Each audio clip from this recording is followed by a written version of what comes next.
One live. All right, good morning, guys. Sorry, I'm running late, horribly late actually.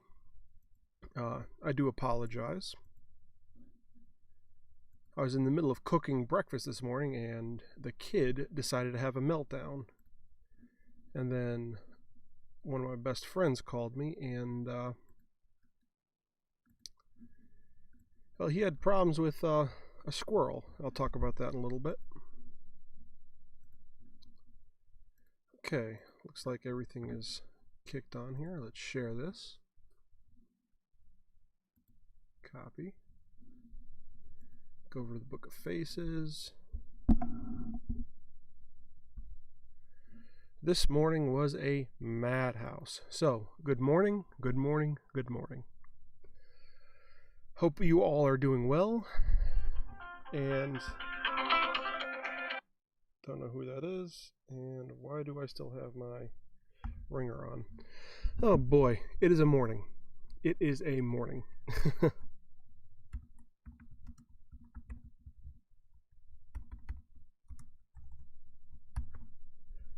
pop that there. Click that on here. Let me get rid of the ringer, because that's just rude of me. I apologize. Doing a fair bit of apologizing this morning. Share now. Share to page. Red door. Share. Let's go over to the Twitter. Oh boy.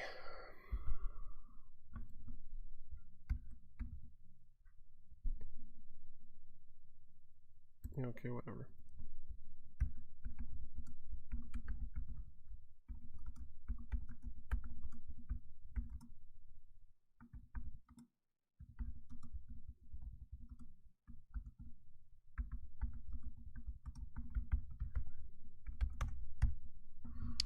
All right, and we are all shared around. Beautiful. And no one's in here yet. That's all right.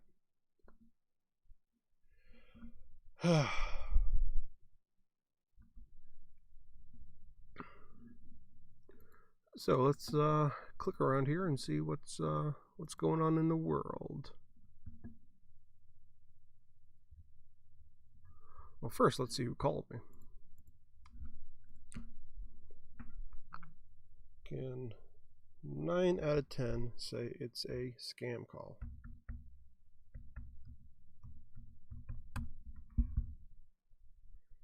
$800 notes. Let's see what they say. Ask if I wanted to reduce my student loan. I'm 75. I think I paid it off years ago. Yep. Cheap scammer.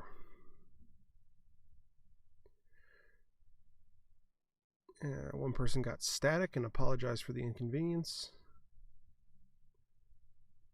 Student loan scam from India.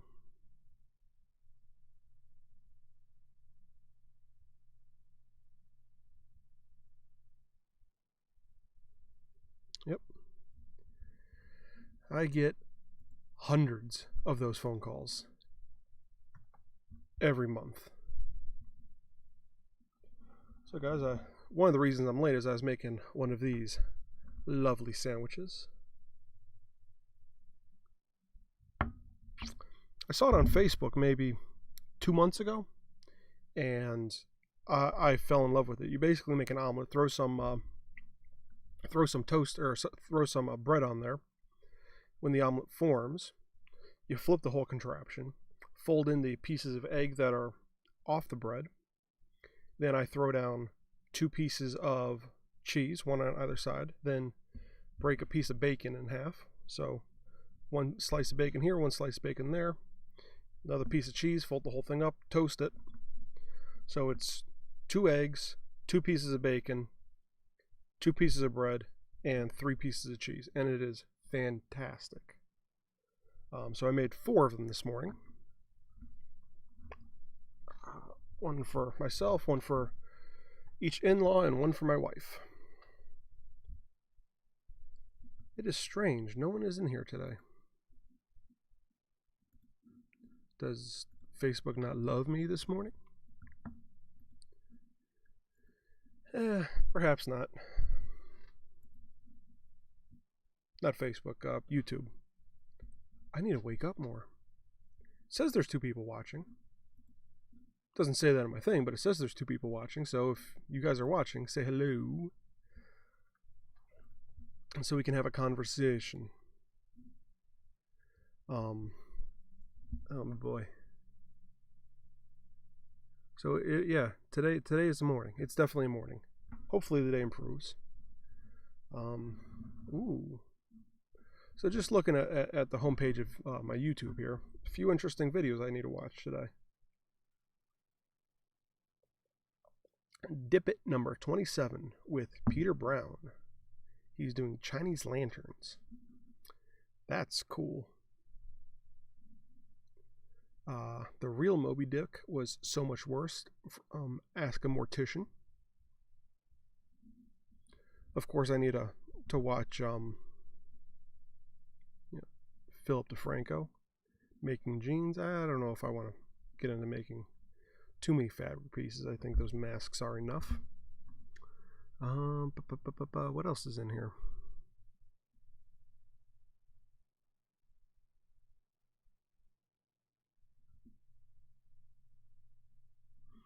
Of course, have to do some Bill Burr.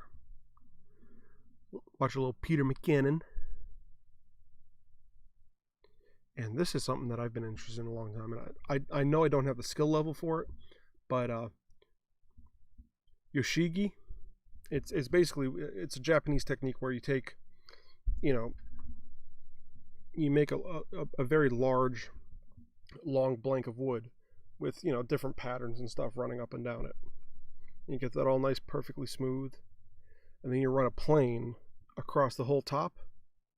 And it peels off this pattern veneer. And you can take them, one after another. And then you could wrap boxes and stuff with them, make them really, really pretty things. And I got poked back. So I know I'm not there yet, but one day I will be, and it'll be glorious. Absolutely glorious.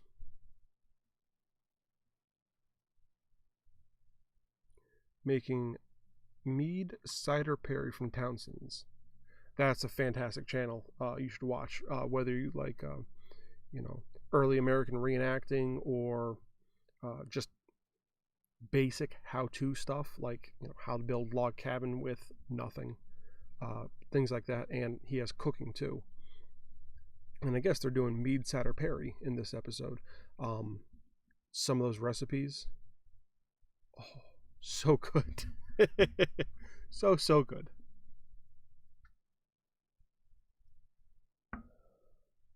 Yep. Oh boy. Still says no one's in here. Interesting.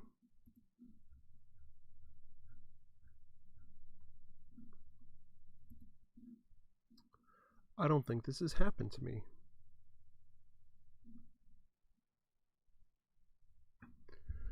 So I'm not sure how to cope with this. Let's see what the great Mozilla has found.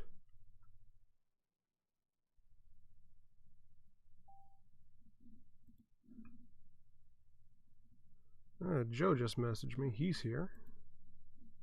Interesting.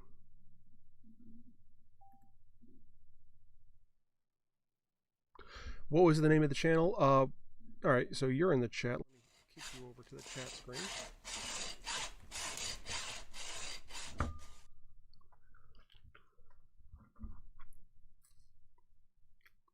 Which channel were you? Which channel are you referring to? Because I named off a couple here real quick.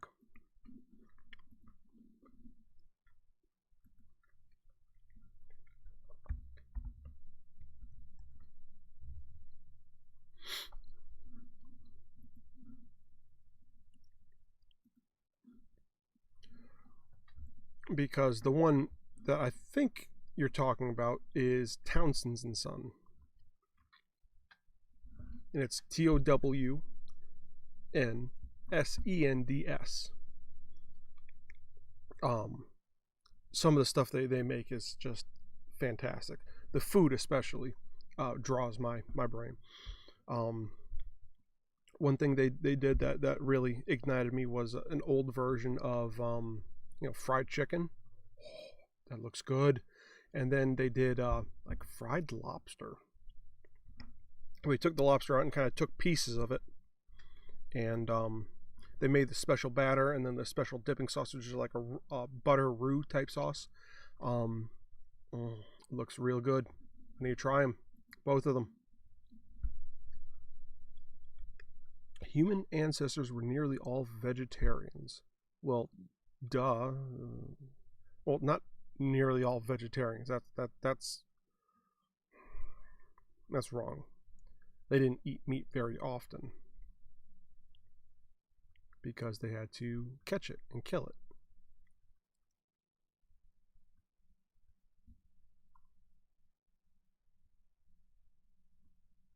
Harvard's Reinhardt and Wagoff, Corrupt Bargain, Twilight of Iranian Revolution, Since I Met Edward Snowden, 7 Mistakes Everyone Makes When Hiring a Financial Advisor. Wow, these are just junky news articles today.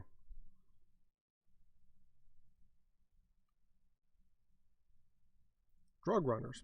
The time Abraham Lincoln stopped a murder trial in its tracks. That's cool. Anything Abraham Lincoln is just awesome. The one with the weird how-tos. Yeah. Townsend's. So worth watching.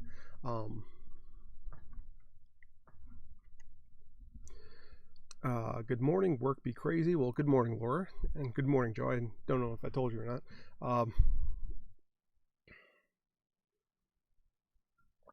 Trying to compare eating habits from different time periods is absurd.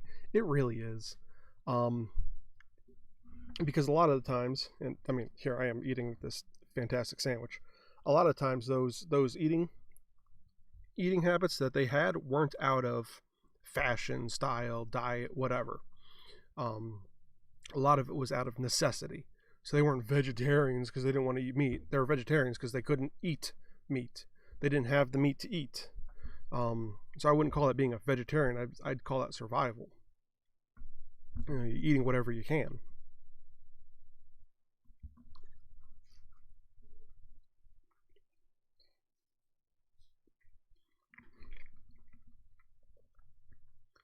And one thing that does bug me is they take a lot of,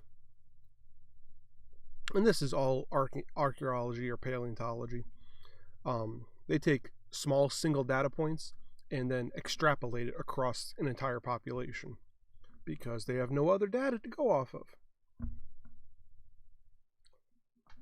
Sounds like bad. I know they don't have much choice, but it sounds like bad science to me.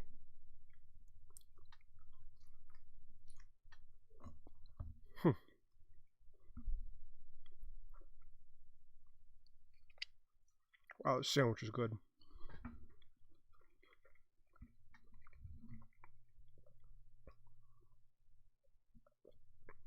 And one thing about looking at trying to compare other people's diets and lifestyles to today is wildly inaccurate, because there are a million factors that you don't consider when most people are trying to do that.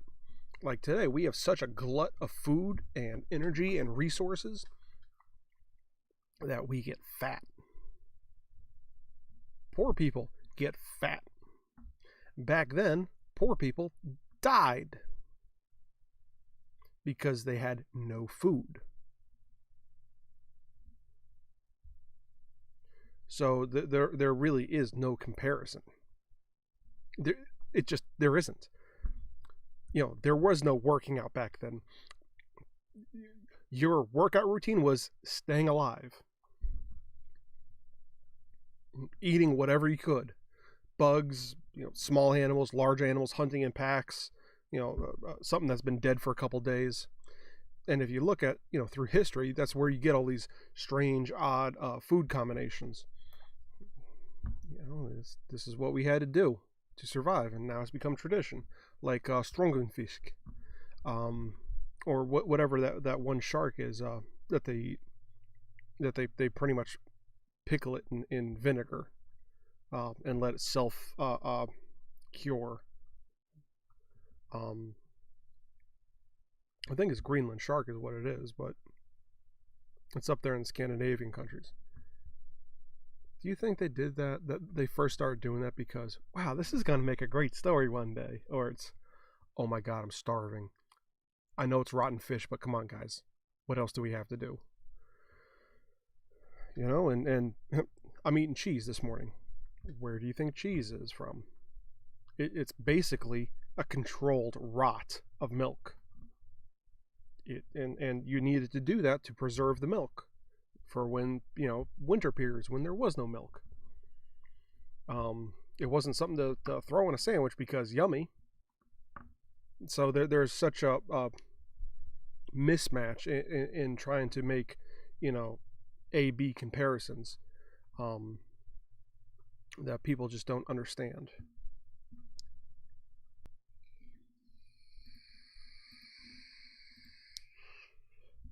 So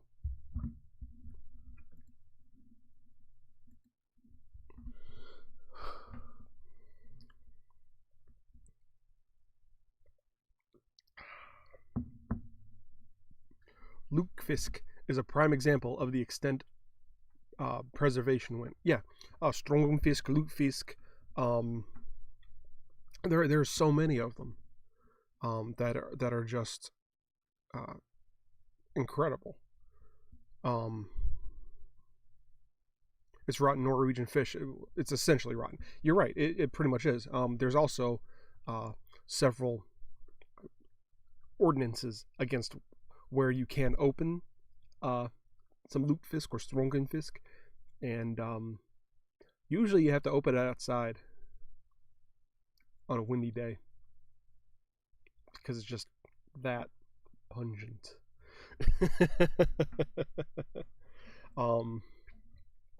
I do want to try it one day though.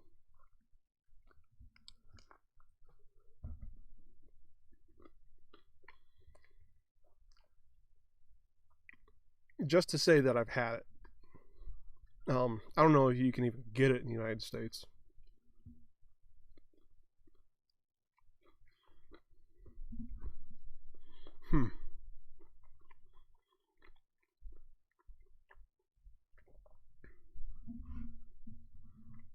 Such a good sandwich.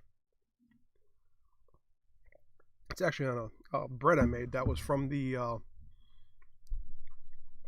I posted the bread in the Nightsmith group.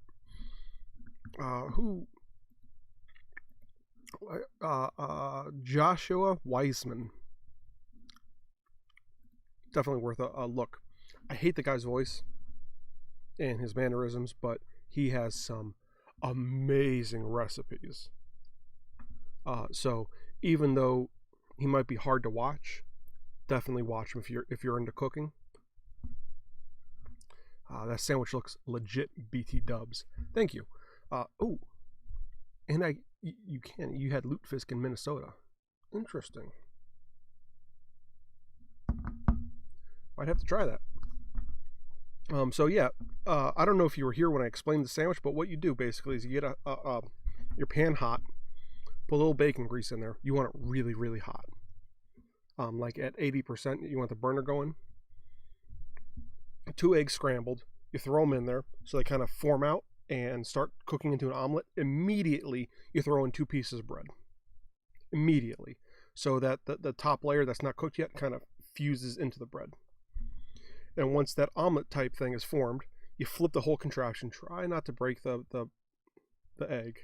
You're going to break the egg. Try not to. Then you fold in everything that's hanging off the bread. And then you throw on 2 pieces of cheese, and then each side gets a slice of bacon broken in half. And you don't have to. I put a 3rd piece of cheese on it. Fold it over, let it toast on one side, flip it, toast it, and it's a good sandwich. I actually saw it on Facebook. one of those crappy DIY how-to, 30-second clips. They're good sandwiches. Little greasy from the bacon grease, but it is a full meal to get you started.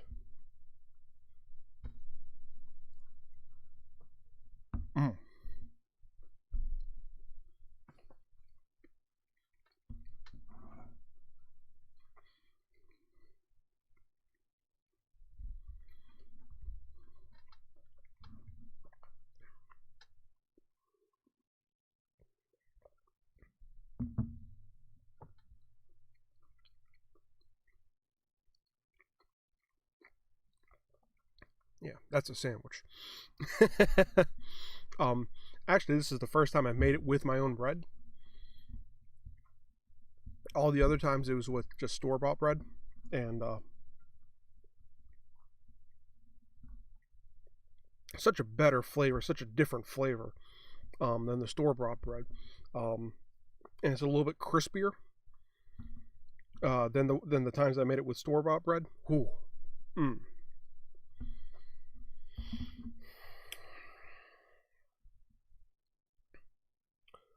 Okay, so one of the reasons I was late this morning is, I was making these sandwiches. Connor started throwing a fit, and he's still, all backed up and stuff, which there's nothing you can do about that. It's a kid. And then my buddy called, and we talked last night for a while, and that quick conversation turned into, he needs to get to the hospital.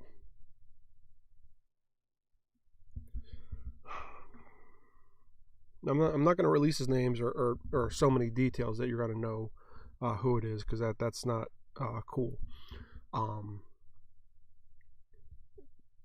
The moral of the story, though, is if there is an animal that's acting weird, you don't screw with it. He was walking in the woods a couple days ago, and this is painful. There was a squirrel that he said it looked like it was partially paralyzed from the waist down, walking in parallel to him and then fainting in towards him, trying to like mock attack him or whatever. He said it went on for a while and then tried to climb up a tree and couldn't. Guys, that's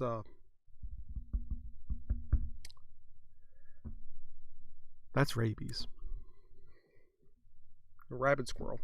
It was at the dumb stage of rabies, where it's not able to,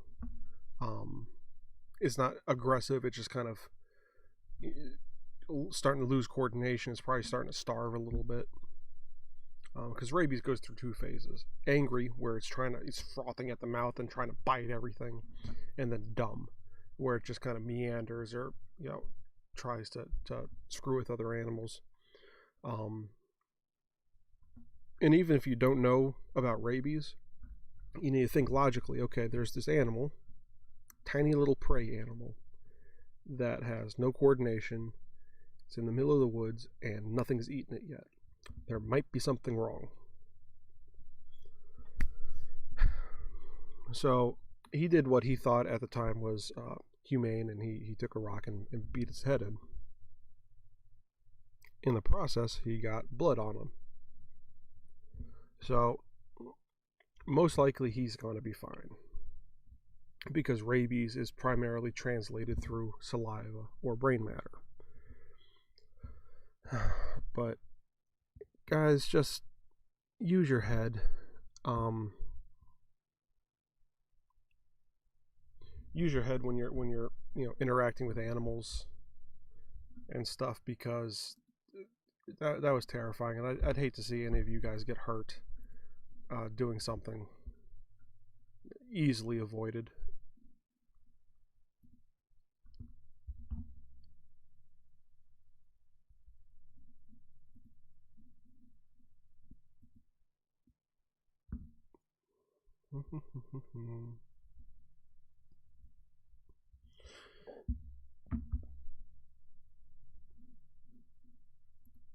Because there really are. There are so many ways to get hurt, and this is the worst time, probably within our lifetimes so far, to get hurt doing something easily avoidable. So just be smart, guys.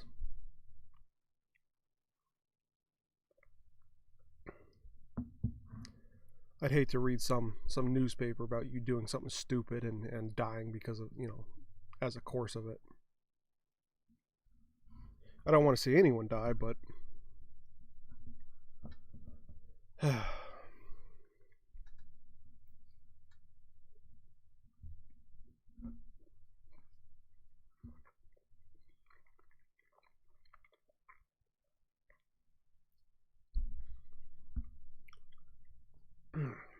love the sandwich. So, plans for the day. My plans today are actually, as strange as it is, making future plans with other people. A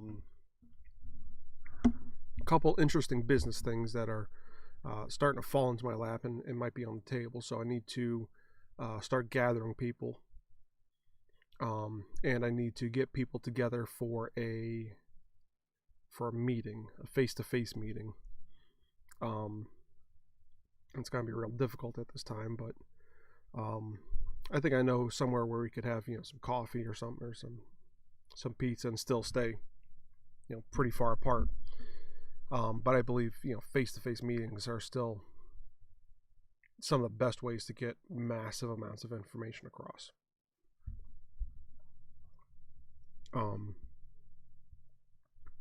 So there's going to be a lot of logistics involved there.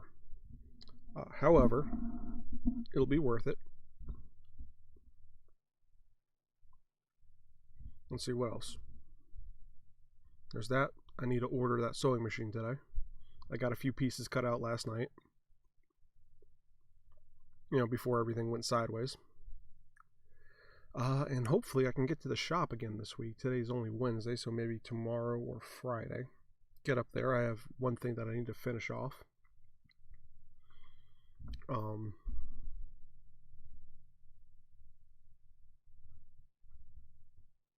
Yeah, I have that little box I need to finish off. I brought pieces home from last time, just so I could, because I am a little crazy about this. I have just enough wood to do this once, just to fit pieces in and make sure it actually is going to fit the pieces. Otherwise, I need to go back to the drawing board fast. What else is there? That's pretty much it. It's going to be mostly logistics today, which is okay. I enjoy figuring logistics out.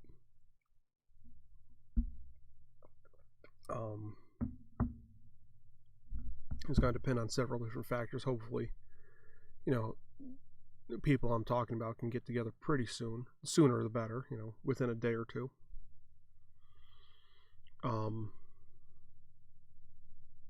Yeah. So what is y'all's plans for the day? So I really am legitimately curious about, the people who follow me, what you guys do, what you're into, just general happenings, because that's the point of this Coffee with Night. It's not just me blathering into the darkness. I can do that and just upload it, and I don't have to stress about being here at 9 o'clock in the morning and everything else and making sure everything's working. I can just shoot it off.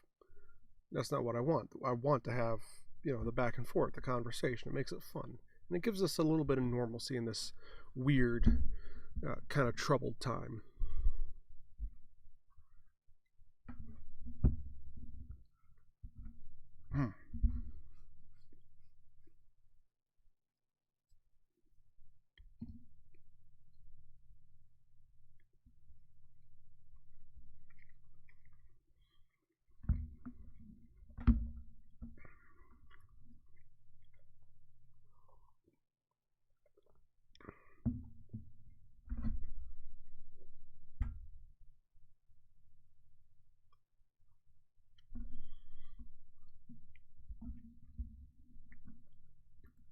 Well, a slow and frustrating morning. That happens. Ooh, it says 4 people are watching now. All right.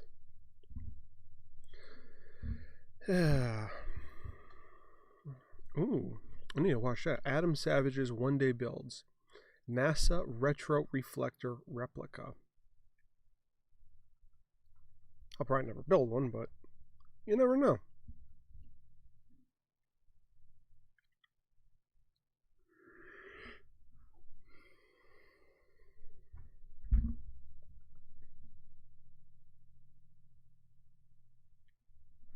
Multi-blade utility knife. Might have to take a look at that. The Limbs Barefoot Boot. I think mine's going to be a little bit closer to the ground. Potted beef.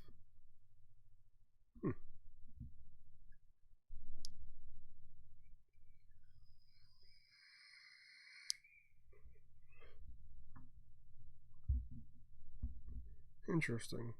A lot of good, I find that YouTube goes into some strange, patterns as far as content from other creators. And a lot of it is like it'll go like 2 or 3 weeks of really awesome content where I want to watch everything from everyone, and then like a month of boring. I'm not sure why that is.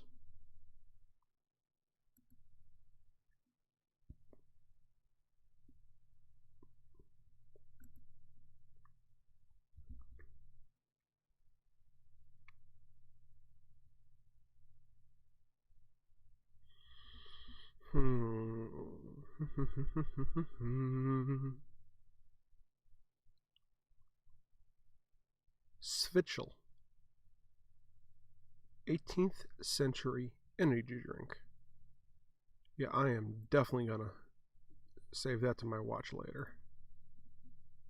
That's from Townsend's. Very interesting. Oh, so I was watching a thing from Peter Brown the other day. He was making knife scales for Jimmy DiResta.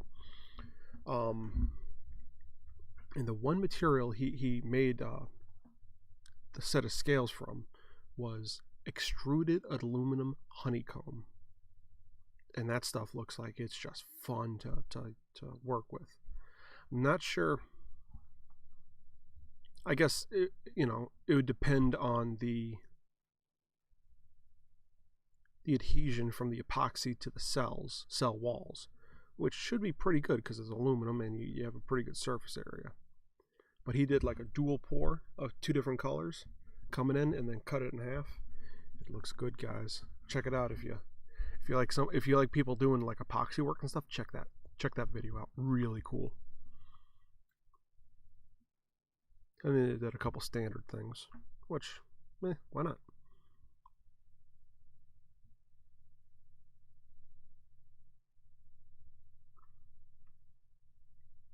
Mango IPA.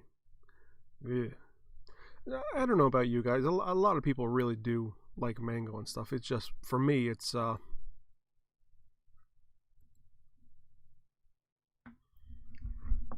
of those things that is just not appealing. Mango's just way too sweet for me. Maybe and I don't like hops either. So I wouldn't like pale ales or IPAs. IPA is basically India Pale Ale, and what it was is hops added to the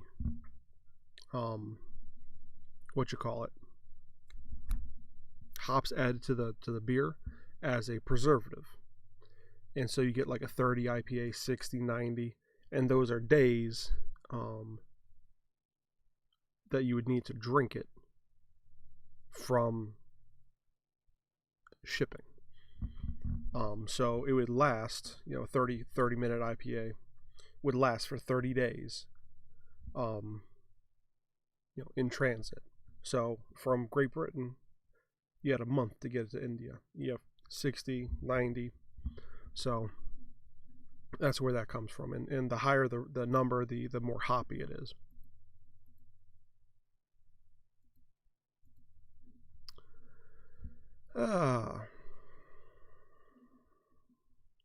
And Joe is back.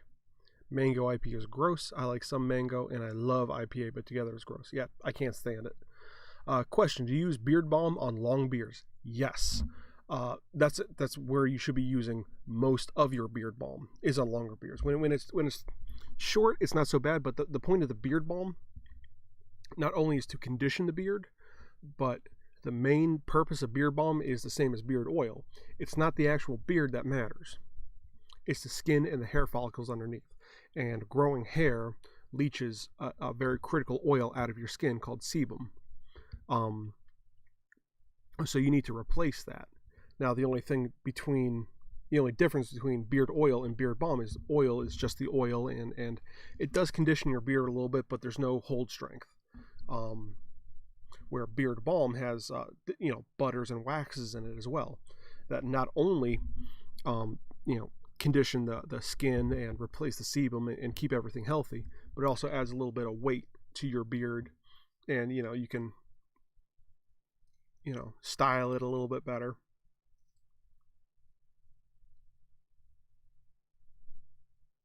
So you can get a little something going on. Now, my hair is super, super coarse, so it takes a lot to tame this. So the actual added weight does help bring it kind of down a little bit and help keep it tame and keep it together. And then the wax obviously helps. You can move things around a little bit, style it out a little bit. So you get that, and you can bring this down a little bit here, and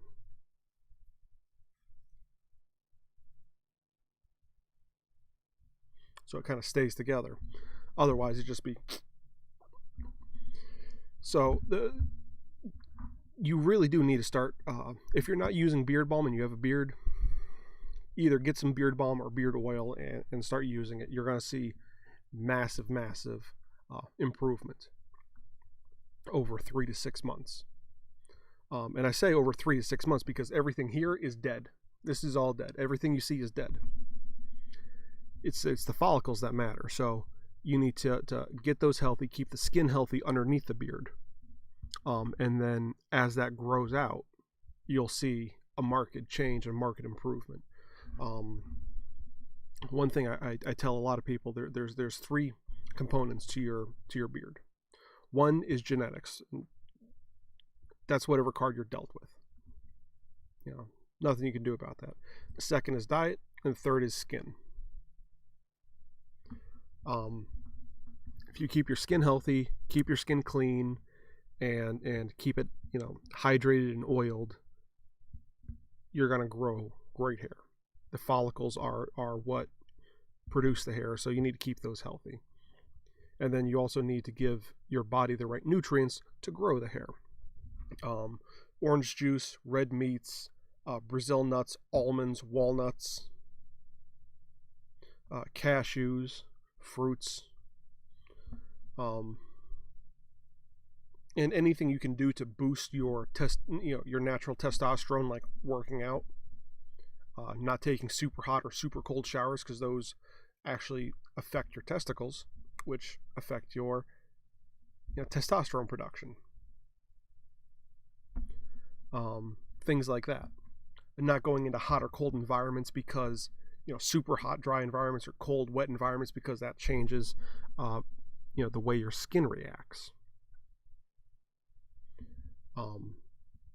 So you need to keep the skin healthy. You need to keep a good diet. You need to keep exercising and get as much testosterone as you can. But the main component of the skin is something I can produce for you is beard balm. I have one recipe out right now, and I'm working on different hold strengths for it, and also a couple different scents, flavors, whatever you want to call it. But right now I have one out. I have beard balm, but I never understood how I should be using it. Basically, you want to take a shower, wash everything out, and I brush down, then I brush out. and you want your beard to be damp to the touch, not wet, not dry. You take it, and it's called emulsifying, but you just take out about pea size. I scrape it out with my thumbnail and get it nice and hot so it melts in your hands. And you just kind of rub it in, and you want to rub it really down deep into the skin, and then you brush it in deeper and then try and get as much of it into your beard as possible. The point is to get it to the skin first. If it's not getting to the skin, it's not doing you any good. So you want to do that. And then if there's any excess on your hands, it's good for your skin. That's the point of it. It's good for your skin. So you could rub it on your, rub it on your tattoos, rub it on cracked knuckles or something, rub it into your skin, rub it into your face, your hair, whatever. But you want to take out about a pea size, For me, I use a little bit more. Personally, Joe, I know your beard is a little bit smaller than mine, so a pea size is probably going to be enough for you. I use maybe a pea and a half, 2 peas, roughly, and that's more than enough coverage for my beard. You also shouldn't be showering every day. You want to shower every 2 to 3 days, depending on your body type and your work, because showering takes out all those oils, and you want to keep your skin healthy, to keep your hairs healthy. Your skin needs some oil on it, and that's the whole point of the beard balm, is to replace what is leached out.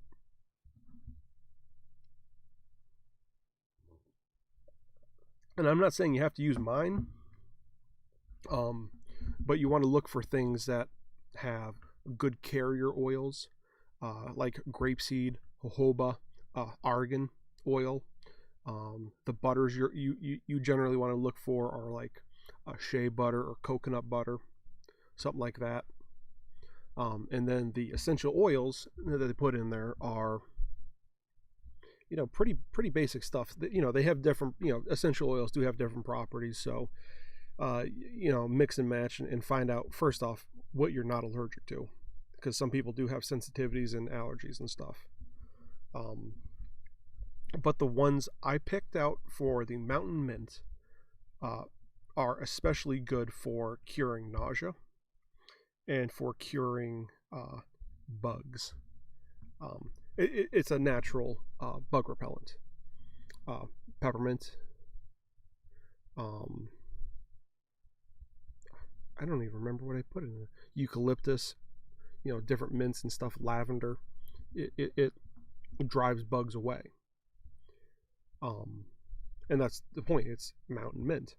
So it smells minty, but it has that mountain component to it, where it's useful for being outside and in the woods and stuff. And if you do like mine, I still suggest you go out and buy 2 or 3 different other products, so you have a bit of a rotation. Not only so you get a different smell every now and then, but also, different makers have different ingredients, they have different formulas, and you want the point is to feed your skin. I don't exclusively use only my beard balm. There's a couple other manufacturers that I use. I use their product as well, and actually the one guy, Mr. Cruel, he makes a great product as well. I actually did a review on his beard balm on my channel.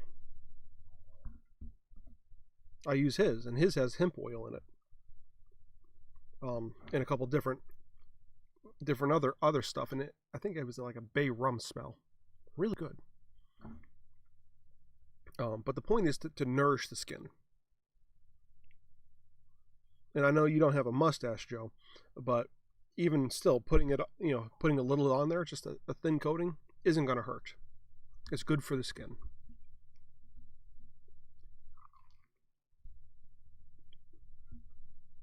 And yes, I'm still munching on the sandwich.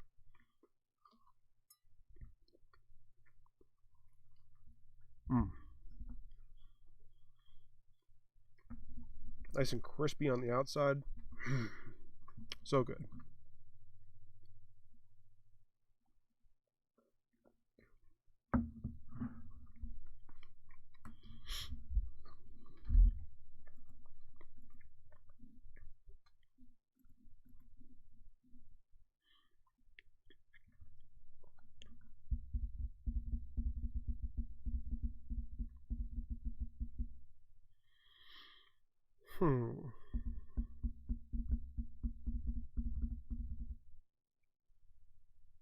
Black sand mead.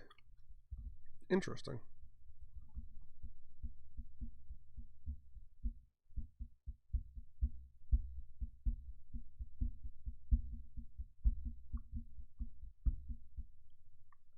Hydromill mead. Oh, if you're interested in brewing your own meads and ciders and stuff, CS Brews, City Steading. Really, really, really good channel to watch if you're into brewing. I actually had somebody teach me how, separately, just a guy I knew teach me. But definitely take a look at them. They're very good in how they explain things, and they explain more of why they do things, not just how you do them, but the why.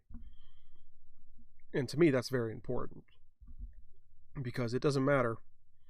See, if you don't know the why, then you can't troubleshoot when things go wrong, and things will go wrong.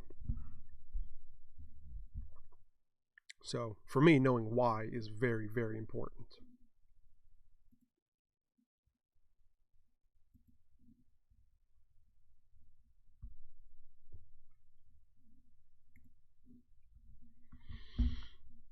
Makes sense. I got bad dandruff in my beard, so I'm always looking for products. Currently, I use Ranger oil. They're not too bad.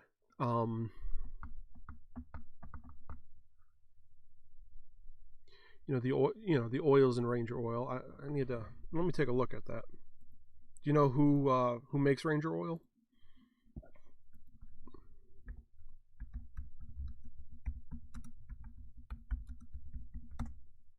Let me see here. Amazon.com.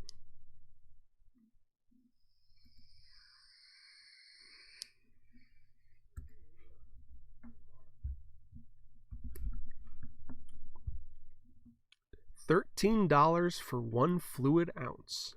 Ouch. That's expensive.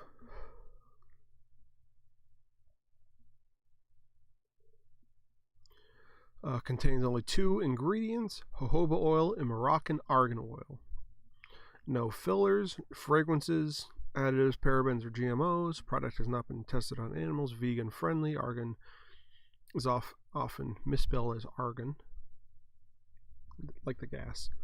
No other lubricants, moisturizers, labeled as finish. Blah, blah, blah, blah, blah. All right, so that's 2.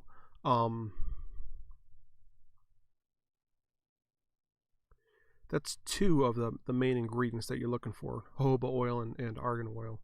I mean,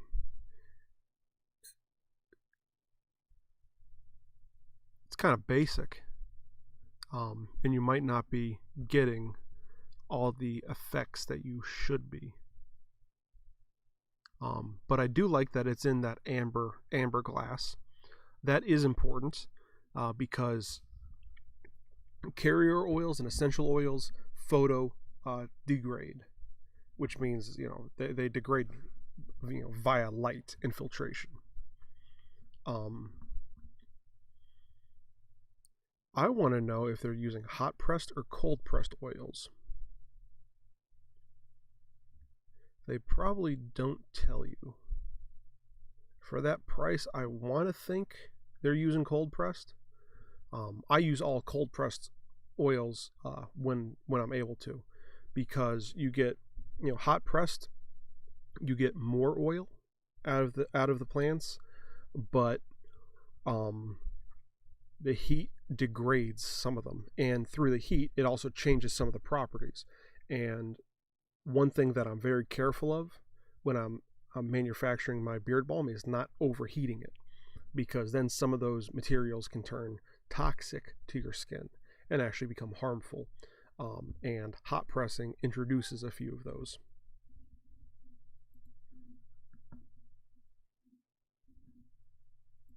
So that's one thing you want to take a look at and be cognizant of.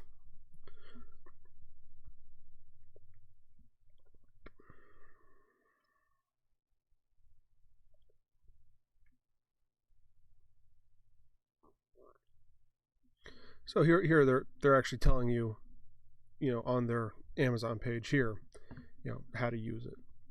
The beard oil, and then they also, for style, they have down here, and they tell you how to use beard balm, basically, right in this thing. It seemed like a pretty decent company from what I'm seeing.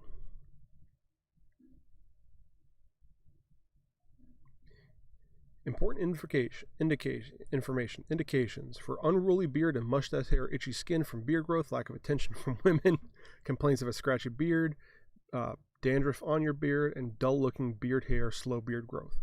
Yeah, so what I was saying earlier, basically, keep the skin healthy, and your beard shows it. It doesn't. It's not itchy. It's softer. The whole 9 yards. Up here, down here, ingredients: a perfect fragrance-free blend of 100% pure, cold-pressed, unrefined golden jojoba oil, 100% pure, cold-pressed, unrefined Moroccan argan oil. So I was right. It is cold-pressed. Good. Directions. So yeah, all right. I was right on the price per ounce about what they were using. Good. Do I have recommendations? As far as what?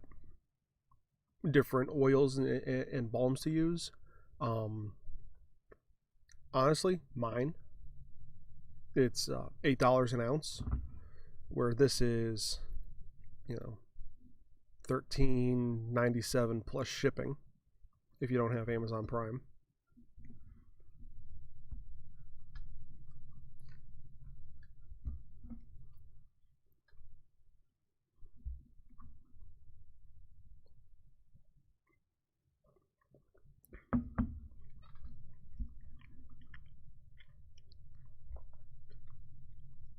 Be a man, love your beard. Oh, I like that. That is funny. I can't say I don't have any cheesiness on mine either. Mine at the bottom of the instructions for use is prepare for manliness. So I can't say a whole lot on the cheese factor. Be a man, love your beard. I like that. I should have seen that coming. Yeah. But mine, Mr. Cruel, you can find him through my friends on Facebook. Reach out to him. He has a brand that he produces that is very good. I actually did a review on my channel 2 years ago of his beard balm, and the smell is really good. It's the one I got from him was bay rum. So it had a really good smell to it. It was a good consistency. It had hemp oil in it, which mine does not.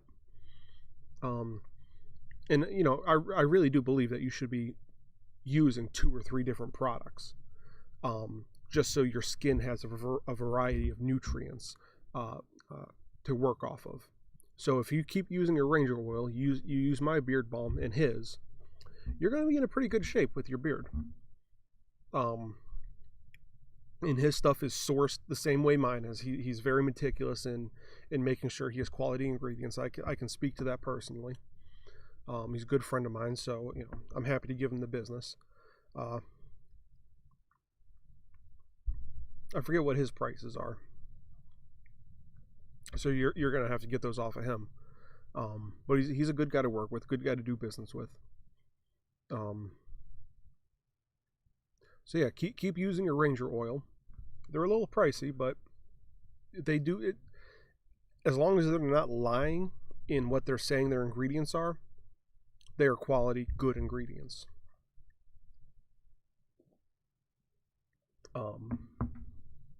So yeah, and look at that, guys. It's 10 o'clock. So what do we talk today? I blathered on a little bit about my morning, why I was late. Again, I apologize about that, but life happens. Still showed up. Had a sandwich. Talked to you guys about that. Some the fragrances won't damage the skin for sensitive skin. No, because they're not fragrances. They are essential oils. Fragrances are crappy chemical compositions that can burn you badly, or cause rashes and stuff. Where essential oils are natural plant oils. So at least I know in mine, I don't use any fragrances for that reason. It's something that's supposed to help your skin. I want it to be as natural, all natural as possible. And good for people with sensitive skin.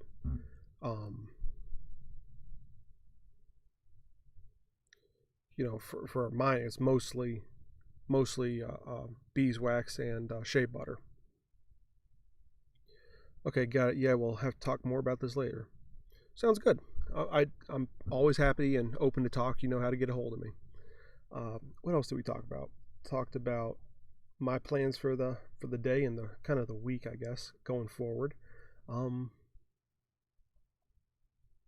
Yeah, so I guess that's it, guys. Thanks for watching. I appreciate it. I appreciate you. I hope you have a fantastic day, and I will see you tomorrow morning. Hopefully, there are less complications with my technical aspect. Thanks, guys. See you later.